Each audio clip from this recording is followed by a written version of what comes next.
Greetings, learners! Today's mission is the great letter G. Activating hard G mode. Put your tongue up in the back and push out. G says goat. Sometimes G changes its sound. Soft G mode activated. G says G like giraffe. It can say ja. There are more examples like gem giant ginger. When G comes before E, I, or Y, it can say J. Today, we must unlock the power of the letter G. Can you hear it? Say it ready, voices ready, let's go! Goat, G or J? Correct. Goat starts with hard G. Super learners, it's time for the G sound challenge. When I show a word, you tell me, is it hard J or soft J?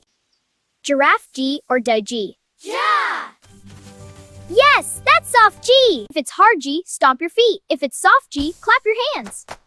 Great job. Your brains are glowing. Today you learned something great. Safety is a goat SeaWorld. See you on our next letter adventure.